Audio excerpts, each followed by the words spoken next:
Sejam muito bem-vindos ao curso de Ecoalfabetização da Escola de Sustentabilidade 4.0. Eu espero poder, nessas 4 videoaulas e mais um encontro online, poder passar para vocês um pouco da noção que nós deveríamos ter tido desde criança, que é uma visão ecológica a respeito do mundo que a gente vive, uma visão respeitosa para com a natureza, que é a nossa grande mentora. Então eu espero que vocês aproveitem, que vocês assistam todas as aulas. Os vídeos não são longos, são de 20 a 30 minutos.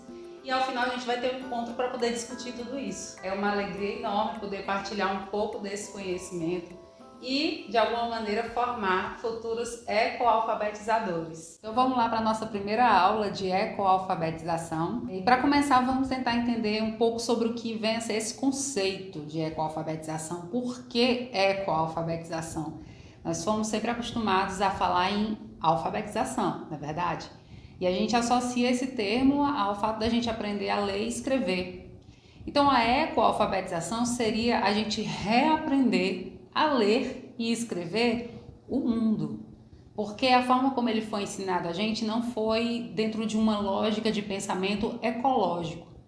Infelizmente, desde que nós somos criancinhas, nós somos estimulados a entrar dentro de uma lógica econômica, economicista. Quer ver só como isso é verdade? Alguma vez você já perguntou a alguma criança o que ela quer ser, o que ela vai ser quando crescer? Ou então quando você mesmo era criança te perguntaram isso? Pois é, quando você faz essa pergunta aparentemente ingênua e sem nenhuma má intenção por trás, apenas uma pergunta quase banal, não é verdade? Mas o que tem por trás dela é que você está ali automaticamente dizendo ou imprimindo uma ideia nessa criança de que ela só vai ser alguém se ela, quando crescer, tiver um trabalho, uma profissão. E normalmente que seja interessante do ponto de vista econômico. O que a gente não pensa antes de fazer essa pergunta é que aquela criança já é alguém. Na barriga, essa criança já é alguém. E quando ela nasce, ela já traz consigo vários talentos, várias habilidades, várias capacidades que são próprias daquele ser que está ali chegando no mundo e que muitas vezes não são potencializadas porque nós somos culturalmente levados a procurar atividades que nos tragam remuneração, que nos tragam status, poder, enfim, capacidade de consumo. E isso acaba realmente por prejudicar fortemente, tirar a oportunidade muitas vezes de nascerem grandes artistas, grandes líderes, pessoas que não vão simplesmente trabalhar em função de dinheiro. Agora imagina só essa cultura sendo colocada nas mentes de 7 bilhões de pessoas. Então nós temos 7 bilhões de humanos querendo ser quando crescer. Só que esse ser está associado ao ter quando crescer. Então o que nós temos são 7 bilhões de humanos tentando ter tudo. Porque a gente tem uma ideia e joga essa ideia logo nas crianças de que as pessoas só são bem-sucedidas quando têm capacidade de consumir, ter uma casa, ter um carro, poder comprar o que quiser, enfim. Então isso é muito incutido nas mentes das pessoas desde sempre, desde muito cedo. E se nós temos 7 bilhões de humanos querendo ter quando crescer, temos 7 bilhões de humanos exaurindo o planeta. Tanto é que a questão da sobrecarga da Terra, ela se torna cada vez mais precoce, né? Então, a primeira vez que se fez uma análise disso, o dia da sobrecarga da Terra era 5 de outubro. Esse ano de 2021, o dia da sobrecarga da Terra foi no dia 29 de julho. A cada ano, isso acontece de maneira mais cedo, mais precoce. O que é que significa? A partir deste ponto, tudo que está sendo consumido no planeta está muito além da capacidade da natureza se regenerar. E aí isso se traduz como 7 bilhões de humanos consumindo, descartando e mostrando que nós falhamos no nosso próprio projeto civilizatório. Tanto é que a pandemia demonstra isso. Nós criamos um modelo, um sistema econômico global baseado em consumo e descarte e que nos trouxe problemas severos de ordem econômica, sanitária, de saúde, ambiental. Nós estamos em pleno processo de crise de tudo que vocês imaginarem. E aí, diante desse contexto, você pode se perguntar assim, Mas não já existe a educação ambiental? A função da educação ambiental não seria exatamente fazer com que as pessoas compreendam de maneira mais ecológica o mundo em que vivem? Infelizmente, a educação ambiental como ela é praticada hoje, inclusive nas escolas, ela tem muito mais um caráter de educação cidadã do que uma educação, uma ecoalfabetização propriamente dita. Desde a década de 70, embora tenha havido um amplo processo mundial orientado a formar uma nova consciência sobre o valor da natureza, não houve uma reflexão sobre os fundamentos do saber ambiental e suas implicações nas práticas educativas, a qual fosse suficiente para fundamentar uma pedagogia ambiental. Além do mais, os professores de hoje em dia também não foram ecoalfabetizados. Como é que se traduz isso? A educação ambiental que é feita hoje nas escolas, ela é, na verdade, uma forma de amenizar os problemas causados pela lógica que prepondera, a lógica econômica que predomina a mente de todos nós, inclusive dos professores, certo?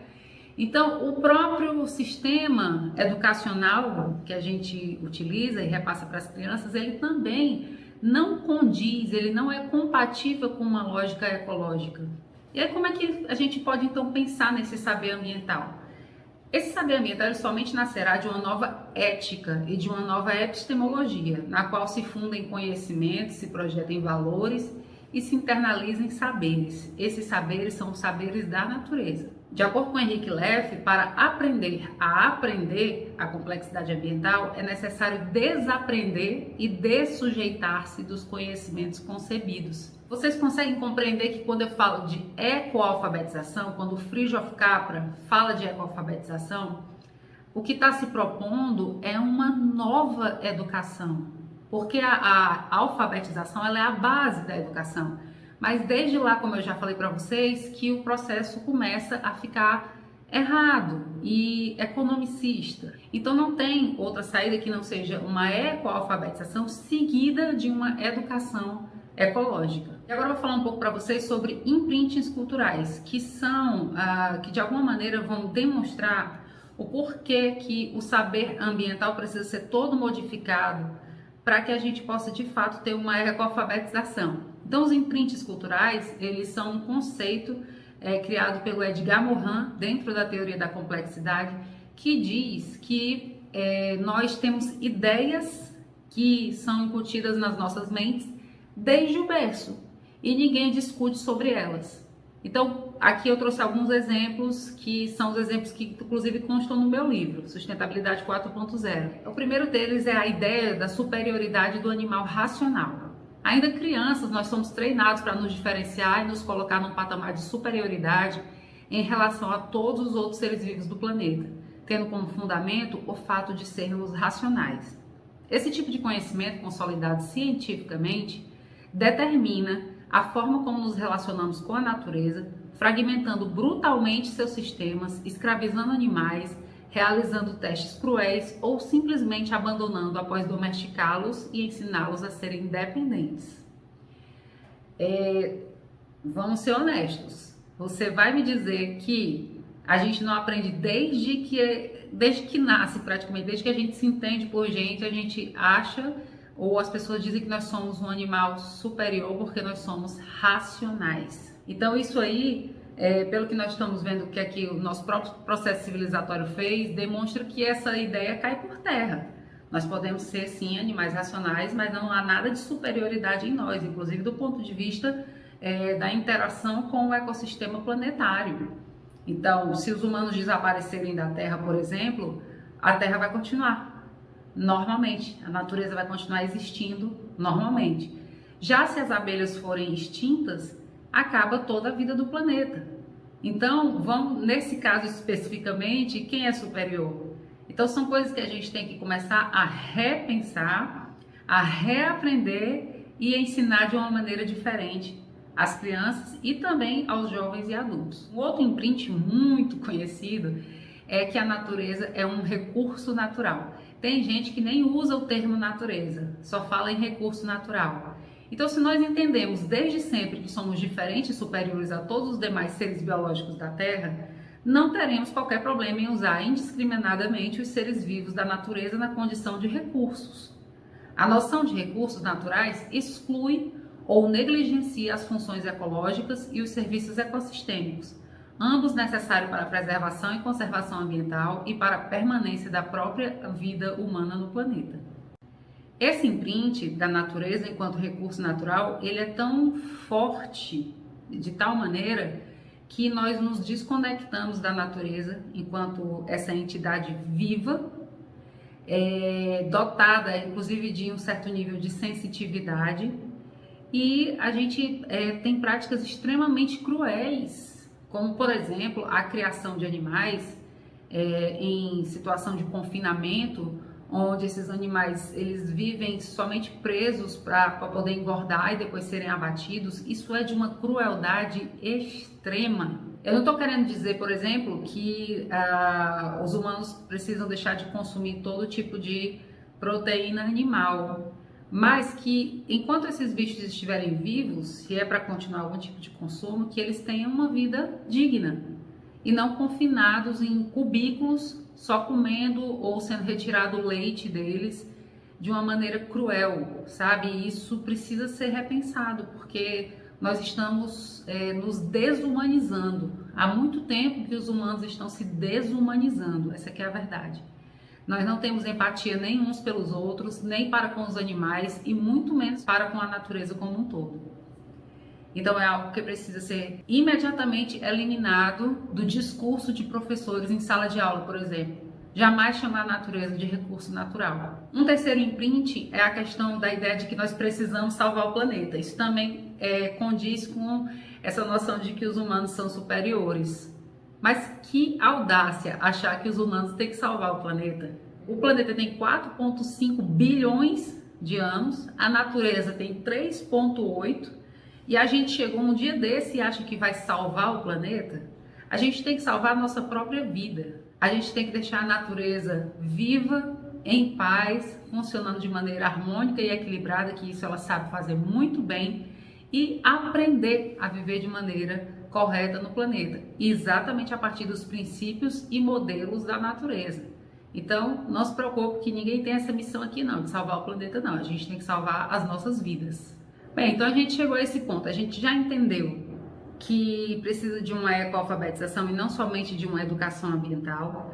A gente já entendeu que existem muitos imprints culturais, que são ideias que são colocadas na nossa cabeça desde sempre, que a gente não costuma questionar, mas que a gente precisa.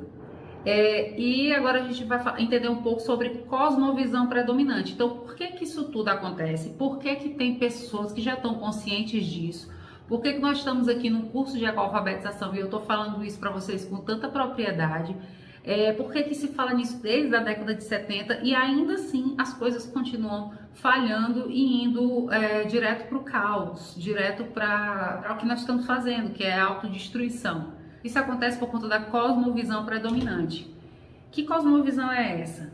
A gente criou as indústrias, criou uma sociedade baseada em consumo e descarte e poluição. Então nós fomos criando os nossos próprios problemas ao longo das décadas e dos séculos e culminou no paradigma atual. Atualmente se pensa a seguinte coisa, de modo geral: temos que continuar nos desenvolvendo, temos que continuar evoluindo, enriquecendo, crescendo, mas temos que fazer isso de uma forma sustentável. O que é que não se questiona? Primeiro, qual é o limite desse desenvolvimento? Para onde leva esse desenvolvimento? Quem tem que se desenvolver? Todo mundo tem que ter as mesmas coisas? Todo mundo tem que ter o mesmo nível de desenvolvimento? Então não se questiona isso, simplesmente se impõe uma ideia de mundo em que é bom ser desenvolvido, que ser civilizado é ter carro e morar numa cidade, quando na verdade existem formas bem mais ecológicas de se viver. Então, para poder justificar que esse consumo e essa indústria continuem funcionando, explorando a natureza, se criou esse conceito falacioso de desenvolvimento sustentável. E por que falacioso? Porque para que haja desenvolvimento sustentável, teoricamente, é preciso que uma empresa, uma cidade, as instituições de modo geral sejam ecologicamente equilibradas, socialmente justas e economicamente viáveis. Acontece que na prática o que se vê de modo geral, é o economicamente viável sempre sendo mais importante do que o social e o ecológico. E forma essa cabeça aí de um personagem muito conhecido que representa o chamado American Way of Life, que é o estilo de vida americano. Então, nos Estados Unidos, uma pessoa é bem-sucedida e é um cidadão que vive bem se ele tem poder de consumo. E, diga-se de passagem, não é o básico, é consumir o que ele quiser, todas as facilidades do mundo, todos os aparelhos eletrônicos que ele puder, tudo isso para ele ter uma vida bastante sedentária. Porque isso é qualidade de vida para os americanos, é ter máquinas, ter tudo que faça tudo por eles e eles possam comprar. E essa ideia ela acaba se espalhando por outros países que inclusive eram para ter outro tipo de cultura, uma cultura muito mais voltada para a terra mesmo, para o trabalho até. Se você parar para prestar atenção, o Brasil destoa da maioria dos países da América do Sul. Na América do Sul existe uma cultura indígena muito forte ainda, uma cultura de muita ligação com a terra, enquanto que no Brasil isso é marginalizado, isso fica mais pelas cidades do interior, que são estigmatizadas como pobreza, mas que na verdade é um estilo de vida simples e que não é pobreza necessariamente. Existem casos de pobreza? Existem. Mas não é o fato de alguém viver no interior e não estar numa grande cidade, não ter shopping, não ter carro, que faz dela uma pessoa pobre. Essa pessoa pode ter tudo o que ela precisa, inclusive paz de espírito, e ela vai ser uma pessoa muito mais rica. Bom, e aí tem uma frase que eu gosto muito de usar, que é do Allier, que ele se pergunta quem detém o poder de impor a linguagem econômica como discurso supremo em qualquer discussão. Quem possui capacidade para simplificar a complexidade, desqualificando outros pontos de vista. O que ele está querendo dizer? Por que é que numa discussão, numa empresa, até em casa, em qualquer lugar, quando você traz uma ideia mais ecológica, vem logo uma contraposição com a argumentação economicista? Por que que o discurso econômico é validado, enquanto o discurso ecológico é descredenciado? Isso é algo que a gente tem que pensar. Até porque quando a gente pensa em ecoalfabetização, a gente inicia um processo de desconstrução e reconstrução do pensamento, remetendo às suas origens, à compreensão de suas causas, enxergando os erros da história que se arraigaram em certeza sobre o mundo com falsos fundamentos. Então, essa questão da economia é um falso fundamento. Essa racionalidade dominante descobre a complexidade ambiental em seus limites, em sua negatividade, na alienação e na incerteza do mundo economizado, arrastado por um processo incontrolável e insustentável de produção. Então, nessa frase, o Henrique Leff está reforçando essa noção, essa ideia de que esse mundo economizado é incontrolável e insustentável.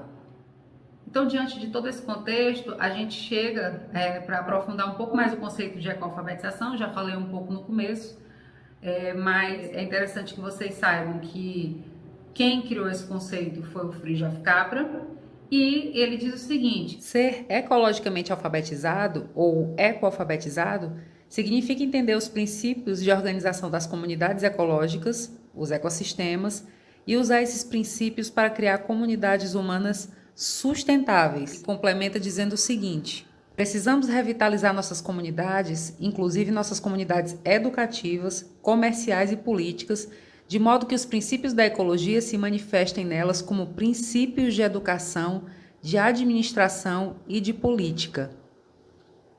Então, para que a gente possa efetivar uma ecoalfabetização, nós precisamos seguir determinados princípios ecológicos, conforme preconiza a teoria do Fritjof Capra. Então, que princípios seriam esses? Eu vou citar nessa aula 1 alguns deles, sim, que de alguma maneira manifestam o comportamento da natureza para que a gente possa ter noção. Mas o aprofundamento sobre cada um deles vai ser realizado na aula 2. Bom, o primeiro princípio é o da entropia, que é da física, conhecido há séculos. E a entropia é uma grandeza termodinâmica que mede o grau de liberdade molecular de um sistema.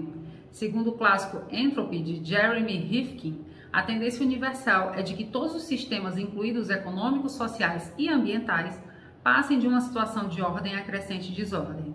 Então, traduzindo, a entropia significa que, uma vez que você tem um sistema organizado, ordenado, equilibrado, harmônico, e você promove algum tipo de desordem nesse sistema, você altera alguma função, alguns elementos dele, a tendência é que ele se torne cada vez mais desordenado ou desorganizado. Então, muito pouco provável que ele consiga voltar ao seu estado original. Então, em termos ecológicos, nós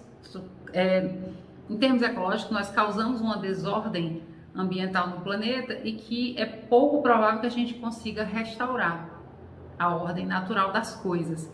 Então a gente tem que simplesmente tentar se aproximar ao máximo dessa ordem natural para que as coisas vão de alguma maneira se remodelando e ficando um pouco mais compatíveis com a vida e não com a economia.